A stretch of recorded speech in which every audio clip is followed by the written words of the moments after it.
أكبر. أعوذ بالله من الشيطان الرجيم. بسم الله الرحمن الرحيم. نحمده ونصلي على رسوله الكريم. ما در ابتدا درود میفرستم بر روان پاک همه شهدای اسلام، علل خصوص شهدای جهاد و مقاومت مردم افغانستان، و لازم میدانم که در ابتدای سخن عرض تسلیت بگویم به مناسبت شهادت برادر مجاهد ما و شما عامر سپیرمقال و شهادت اونا را خدمت شما، خدمت مردم مسلمان و مجاهد افغانستان، علل خصوص خانواده جهاد مقاومت و خانواده عامر صاحب شهید تسلیت و تبریک عرض میکنم. روزی که شهید شدن، شب قبلش ما با هم صحبت داشتیم. روی صحبت هایی که امروز بزرگان در اینجا صحبت کردن، عین صحبت ها را ما با هم داشتیم. آخرش بعد از توضیحات و گزارشات برنامه ها و همچنین نیازمندی های جبهات که ما تقریبا از 1 سال بدی با هم همکار بودیم و تلاش ما برای ایجاد انسجام و وحدت و اتحاد دوباره بین مجاهدین و مقاومتگران برای دفاع از مردم مظلوم بود. وقتی که صحبت‌هایشان انجام شد، گفت که من فردا به خطوط میرم. مشوره ما همی بود که خواهش میکنیم خودتان در خط مقدم حرکت نکنین و پیش نرین. جوابش به همی بود که تا ما آخرین قطره خون همراه مردم و ملت هستیم و با شما هستیم. الله اکبر، الله اکبر، الله اکبر. اونا با شهادت خود ثابت کردن بر حرف خود و مهر تایید گذاشتن بر تعهد و دیانت خود، و در اینجا در این ماه مبارک رمضان در پیشگاه شما مردم از بارگاه حضرت حق استدعا دارم که خداوند توفیق استادگی، توفیق کار جدی شبانه روزی و توفیق خدمت در راه دینش را، در راه جهاد و مقاومت را و به خاطر شما مردم را نصیب تک تک ما بکنه و انشالله شهادت مثل عامر صاحب شهید نصیب ما بگردان انشالله. الله اکبر، الله اکبر. علمای بزرگوار، مجاهدین و فرماندهان نستوه، وکیل صاحبان، اندیشمندان، خواهران و برادران عزیز، السلام علیکم و رحمت الله و برکاته. ما تشکری میکنم از حوصله‌مندیتان و از تشریف آوریتان برای تجلیل از یک روز بزرگ و تجلیل از پیروزی از جهاد مردم مسلمان افغانستان و پیروزیشان در مقابل ظلم و ستم. هموطنان عزیز ما، جهاد افغانستان 4 دهه قبل با کودتای کمونیستی در این سرزمین و در این سرزمین اسلامی و بعد از اشغال توسط نیروهای شوروی تلاش صورت گرفت تا عقیده، آزادی و عزتی سرزمین را دوباره احیا بکنن و از سلب او توسط عناصر مزدور و عناصر ضد دین و دین ستیز جلوگیری بکنن. و در این راستا دولت وقت صحبت ها را بزرگان انجام دادن، اساتید، مجاهدین و بزرگوار صحبت های مکتبی و دلی را انجام دادن. من لازمه و تکرارش نمی بینم، اما فقط نکاتی را اینجا عرض میکنم خدمتتان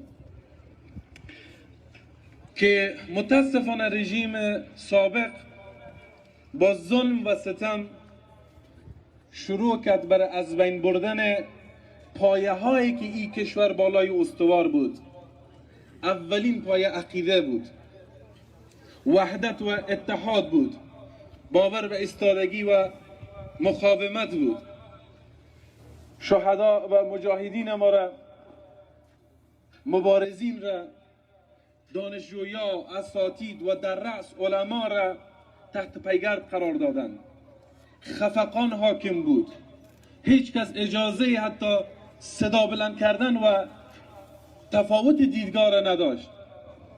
تحت پیگرد قرار دادند، تحقیر کردند، شکنجه کردند، به زندان انداختند و شهید کردند. تنها در یک قیام مردم با عزت هرات ما و شما که مردم به خاطر خدا استاد شد، 24,000 مسلمان در یک روز شهید ساختند. این ظلم، این ستم باعث شد که مردم مسلمان افغانستان از هر گوشه ای کشور زیر بیرق اسلام قیام بکنن تا بالاخره 8 ثور، پیروزی، همون قسمی که تمام بزرگان در اینجا صحبت کردن، مربوط همه مردم افغانستان است، بالاخره نصیبشان شود. الله اکبر. اگرچه دوستا صحبتی را انجام دادن در قسمت ای که اهمیت تجلیل امروز، اهمیت ارجگذاری به امروز و درک این نکته مهم که چرا ما امروز اینجا جمع شدیم، به چه خاطر است، صحبت ها را به شکل تکمیلی برادران انجام دادن. اما در عین حال یک مسئله را که لازم میدانم اینجا ذکر بکنیم ایست که شاید کوشش های در 20 سال گذشته چه بسا اشتباهات سیاسیونی بوده که به نمایندگی از حوزه ما رفته بودن، یا عده‌ای که بقایای تفکر قبل بودن، در صدد ای بودن که این روز را از مردم دور بسازن، توطئه بکنن، نفاق بندازن، اختلاف بندازن و این تاریخی که باعث هویت مشترک به کل مردم افغانستان شد و سمبل تجلی اراده واحد مردم افغانستان. همون قسمی که آیسف گفتن، از پکتیا تا کنر تا هرات تا پنجشیر تا بدخشان تا کابل شد. این از من تو بگیرن. اما حضور پرشور شما مردم امروز در جلسه امروز نشان ازی داره که هر چقدر توطئه کردن بازم حرف خداست و ید الله فوق ایدیهم. الله اکبر، الله اکبر، الله اکبر. تا وقتی که این احساس در وجود من تو زنده است، تا وقتی که به این باور هستیم که راه شهدا، راه انقلاب اسلامی، راه اون نهضت اسلامی و راه این مردم در مسیر حق بوده و باید ادامه پیدا کنه، و تا وقتی که زبان هر طفل این مملکت به کلمه لا اله الا الله محمد رسول الله میچرخه، این ملت و این مردم جهاد خدا، مجاهدت خدا، مقاومت خدا و شهدای خدا هیچ وقت فراموش نمیکنه.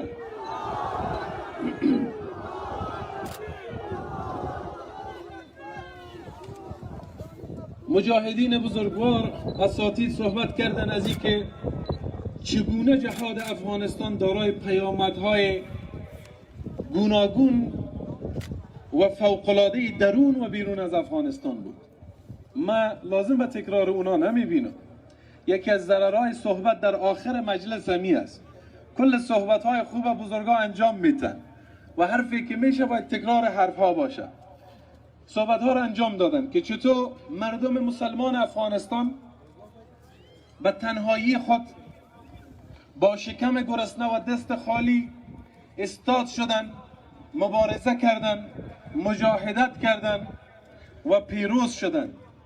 نه تنها که باعث یک روحیه وحدت، یک غرور ملی و یک تاریخ زنده اتحاد و اتفاق و برادری در داخل خود افغانستان شدن و باعث جلوگیری از آمدن تفکرات دین ستیز برای کلن زدودن فرهنگ دین دوستی و شریعت دوستی جلوگیری صورت گرفت در مقابلش، بلکه تلاش این مردم و این ملت باعث آزاد شدن بسیار از ملت ها و بسیار از کشورهای دیگر شد. یک عده شکست و فروپاشی شوروی را متوجه و بسیار از مسائل دیگر می سازند، چون کمبود اقتصادی و مسائل دیگر. اما بدون شک اما قسمی که مجاهدین گفتند فروپاشی جماهیر شوروی در نتیجه مبارزه و مقاومت مردم مسلمان افغانستان بود.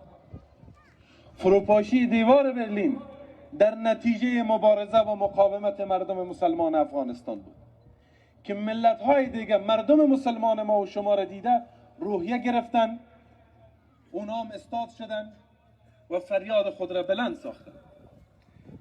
لذا پیامدهای جهاد و پیامدهای استادگی مردم افغانستان در مقابل ظلم و ستم داخل و تجاوز بیرون یک چیز آشکار و هویداست و لازم به تکرارش نیست. ای که امروز متاسفانه در طول 20 سال گذشته سیاست به ای بوده که مجاهدین و انزوا برده شوند، فرهنگ جهاد و مقاومت، هویت جهاد و مقاومت به انزوا برده شود. کسی دروازه های خیمه لویجرگه را بر روی مردم مسلمان ما بسته کرده نمیتونه. الله اکبر، الله اکبر، الله اکبر. و ما نیاز به اجازه کسی نداریم که بخوایم مجالس خود برگزار کنیم، مخصوصا مجلسی که باعث وحدت و اتحاد ماست. اما فکر میکردیم که شاید شرایط قسمی است که به این درک رسیده باشند سیاسیون که راه حل دیروز اتحاد مجاهدین بود در مقابل تجاوز سرخ، اتحاد مقاومتگرا و مجاهدین بود در مقابل تجاوز سیاه. امروز هم نیاز مبرم کشور اتحاد و انسجام مجاهدین است. اما متاسفانه سیاست امروز ادامه سیاست 20 سال، یعنی کنار زدن و انزوای مجاهدین، و این نتیجه شما و شما امروز ببینید. اوضاعی که کشور در حال قرار داره، ناامنی و بدامنی که ما و شما در او قرار داریم، تمامش نتیجه به انزوا بردن و دوری جستن از این هویت کلان مردم افغانستان، یعنی جهاد و مقاومتش. و ما ملزم به تجلیل از این مراسم و مجلس و متعهد به ادامه راه شهدا، علی الخصوص استاد شهید پروفسور برهان الدین ربانی، قهرمان ملی کشور، شهید احمد شاه مسعود، شهید عبدالحق شهید، حاجی صاحب خدیر شهید، شهید مزاری، انوری صاحب مرحوم ما و شما، کاظمی صاحب شهید و صدها و هزارها شهید دیگه که آخرینش عامر صاحب پیرمخل باشه، خود متحد به تعقیب رایشان و خود متحد به برآورده ساختن آرمانشان. و یکی از این مسائل ارجگذاری از پیروزی مشترک تمامی بزرگوارا که 8 ثور و پیروزی جهاد و استادگی مردم مسلمان افغانستان است میدانیم. الله اکبر، الله اکبر، الله اکبر. و در این راستا ضمن تشکری از تلاش های مشترک تمام احزاب هایی که همکار بودند، نهادها و گروه هایی که امروز اینجا هستند، استاد بزرگ ما استاد جاوید صاحب که در اینجا با ما حضور دارند، خود را آماده می سازیم به ای که خدا بخواه قوی‌تر از پیشتر با تعهد راسخ و عزم راسخ و تعهد به خدا و شهدا این مسیر تا جای امکان و چون حرف عامر صاحب شهید پیرمخل تا آخرین قطره خون انشالله ادامه بتیم و تعقیب بکنیم انشالله. الله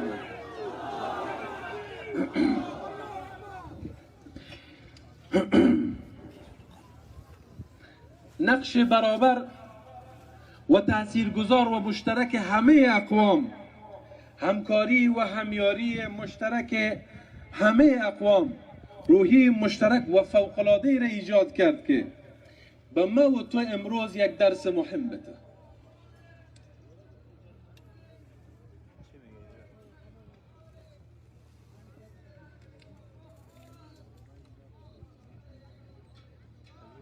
الله اکبر، الله اکبر. همانطور که قهرمان ملی فرمودن هیچ قدرتی در مقابل اراده یک ملت توان ایستادگی و توان دشمنی را نداره. جهاد مردم افغانستان و 8 ثور نمونه بارز ایستادگی یک ملت در مقابل یک تجاوز و یک قدرت جهانی است. امروز شاید ما و شما یک مشکلاتی را پیش رو داشته باشیم برادران و خواهرای عزیز، اما تکیه بر این تجربه واضح و آشکار، اتحاد و همدلی و انسجام سرتاسری در مقابل هر گونه ظلم و ستم و استبداد، انشالله ضامن پیروزی دوباره دیگه ما و شما و 8 ثورهای دیگه بازخواد شد انشالله. الله اکبر، الله اکبر، الله اکبر. و لازم میدانیم که این اتحاد و انسجام را از سنگر و از عرصه دفاع از سرزمین و سنگر به عرصه سازندگی هم انتقال بده.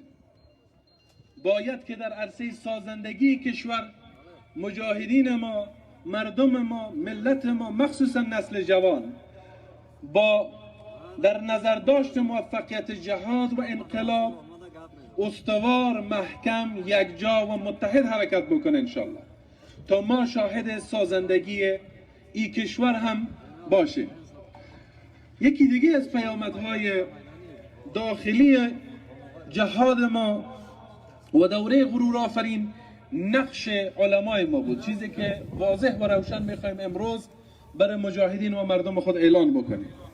این قشر مهم جامعه ما بود که در آن زمان به شکل سیستماتیک توسط رژیم وقت که در پی حذفشان بودن و انزوا و نابودیشان بودن، علما در سرتاسر کشور در صف نخست جهاد و استادگی حضور داشتند و این حرکت و قیام عظیم را رهبری کردند و سبب پیروزی شدند. بسیاری از رهبرهای جهاد چون استاد شهید پروفسور برهان الدین ربانی، استاد محترم سیاف و بسا رهبران دیگه همگی دارای عقبه روحانی و دارای علم دینی بودند. نقش و حضور علما در هر حرکت به عنوان هادیان و رهبران برای ما یک شرط ضروری و یک شرط اصلی می باشد.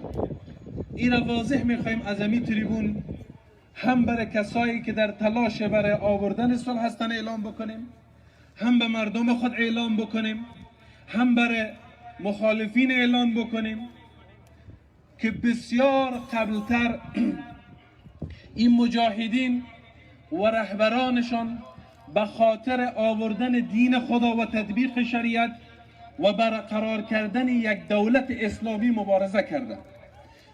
الله اکبر، الله اکبر، الله اکبر. تو با نیروی ایمان صد استعمار بشکستی، تو با نیروی ایمان صد استعمار بشکستی، طلسم به زور حق غروری باطلی غدار بشکستی، و مشتی آهنین دندان هر خونخوار بشکستی، طلسم ناشکنی افسانه تزار بشکستی. شنیده مشرق و مغرب صدای قهرمانیت، برازم ای مجاهد شاهکاری جاویدانیت.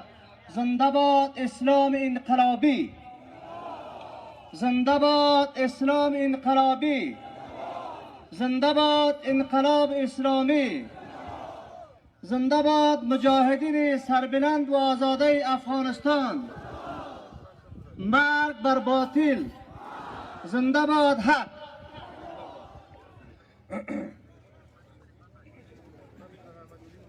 به این منظور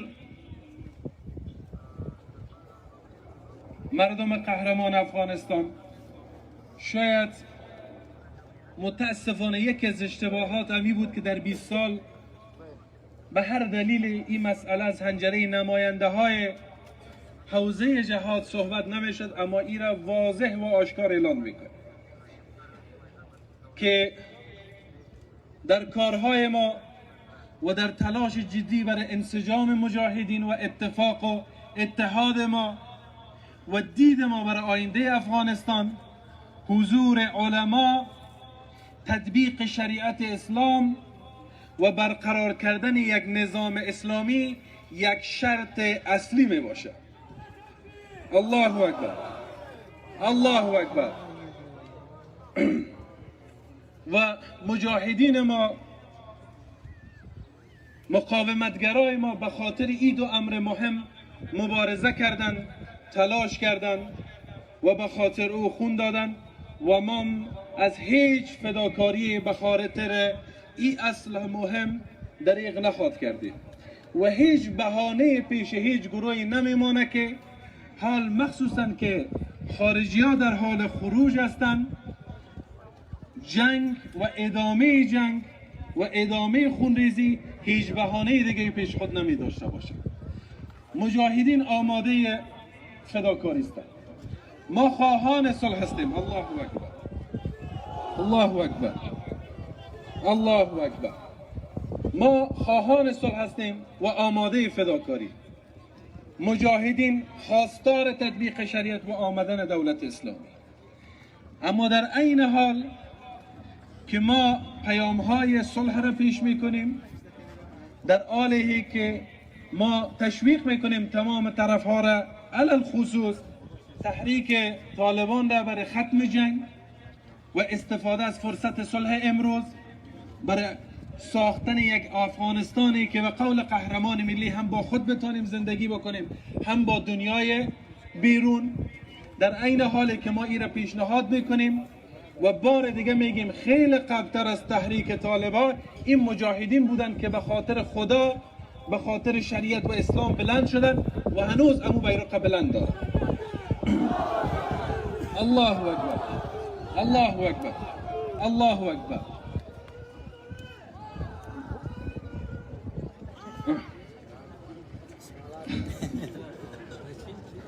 آزادی بیان یکی از خوبی‌های شمیز، مردم حرف دلشانه میزنن. اما همه قدر بر برادرها بگویم که ما یک دوستی با رئیس املا خان دارم و مسئله خیمه لوی جرگه یک تکتیک ارگ بود. فکر میکردن که جلوی شاید گرفتن مجالس بگیرن. الحمدلله در فضای باز با حضور هزار نفری مردم ما گرفتیم. الحمدلله، الحمدلله. الله اکبر، الله اکبر، الله اکبر. و در این همه قدر به برادرها اطمینان میتونم که دیگه مونس املا خان دوست ما املا خان نقش نداشتن، کوشش خود کردن. جدا جناب رئیس جمهور به قوت مجاهدین، به نیروی مجاهدین، به انسجام مجاهدین، به نقش علما و به توان ما و شما باورمند نیست. خدا کنه هیچ وقتی او محتاج ما نشه و ما محتاج او نشیم.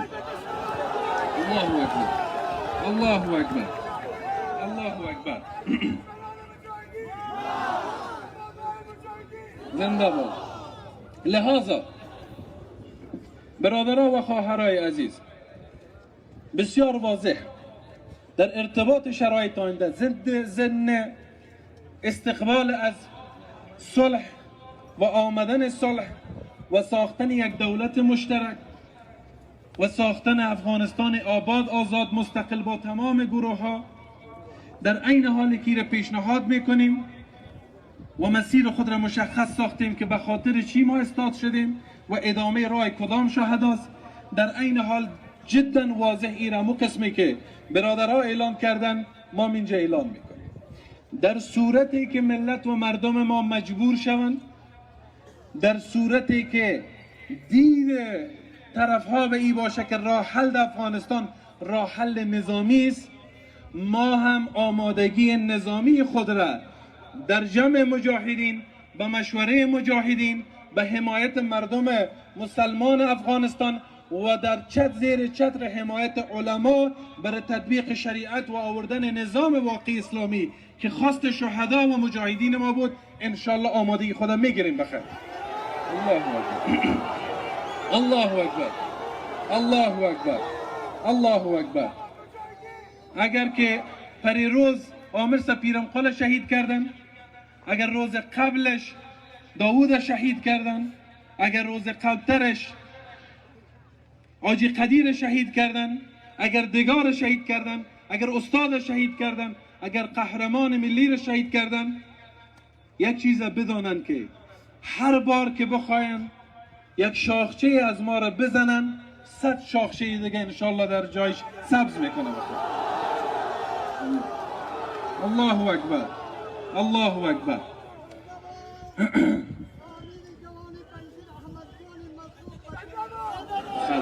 خدا حفظتون بکنه، سلامت باشه. بازم از تشریف آوری تک تک شما، از تلاش های تمام گروه هایی که این مجلس امروز برگزار کردن که دفتر سیاسی یک جزو کوچکش بود، احزاب محترم نقش داشتن، نهادها نقش داشتن و بزرگتر از همه مردم مسلمان ما نقش داشتن، تشکری میکنم. و به شکل ویژه ما از خواهران و بانوان ما تشکری میکنم که با حوصله مندی با وجود تهدیدها آمدن، حضور پیدا کردن و ما قصه و خاطره را که از زبان مجاهدین در قسمت نقش بانوان در دوران جهاد بود با شما برادرها و خواهرای خود شریک میسازم و با همین خاطره صحبتهای خود پایان میتیم و وعده بعدی ما و شما انشالله تخار زادگاه ما و قرارگاه و مقر و پایتخت قهرمان ملی و پایتخت مقاومت و قلب مقاومت، انشالله دیگه وعده ما به مردم مجاهد تخار، وعده ما به مردم مجاهد و افغانستان همیست که انشالله از تخار شروع سفرهای ولایتی خود شروع میکنیم، انسجام اتحاد خود در بین مردم و ملت خود شروع میکنیم و انشالله تا زنده هستیم دست از این کار و این تلاش بر نمیداریم انشالله. الله اکبر، الله اکبر، الله اکبر. زنده باد ملت را سر بریدن. ماشاءالله.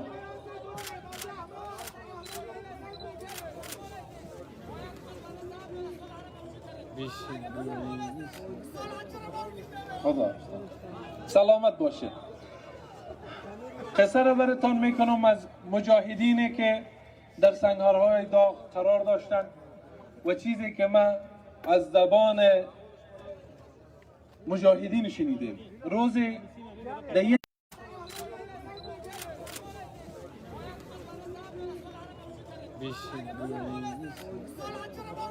خدا سلامت باشه. قصه را براتون میکنم از مجاهدینی که در سنگرهای داغ قرار داشتن و چیزی که ما از زبان مجاهدین شنیدیم. روزی الله اکبر. اعوذ بالله من الشیطان الرجیم. بسم الله الرحمن الرحیم. نحمده و نصلی علی رسوله الکریم. ما در ابتدا درود میفرستم بر روان پاک همه شهدای اسلام، علل خصوص شهدای جهاد و مقاومت مردم افغانستان. و لازم میدانم که در ابتدای سخن عرض تسلیت بگویم به مناسبت شهادت برادر مجاهد ما و شما عامر سپیرمقال و شهادت اونا را خدمت شما، خدمت مردم مسلمان و مجاهد افغانستان، علل خصوص خانواده جهاد مقاومت و خانواده عامر صاحب شهید تسلیت و تبریک عرض میکنم.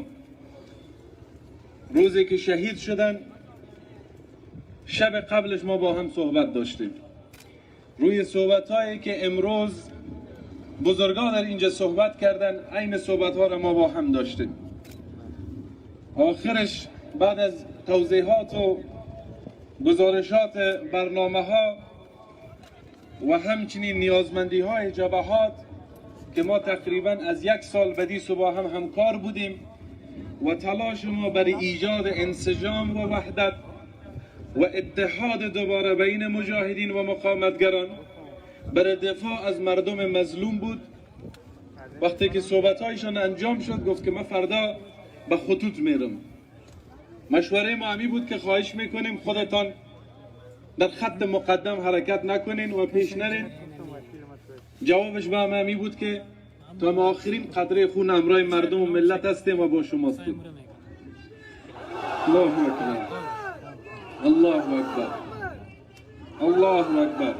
اونا با شهادت خود ثابت کردن بر حرف خود و مهر تایید گذاشتن بر تعهد و دیانت خود و در اینجا در این ماه مبارک رمضان در پیشگاه شما مردم از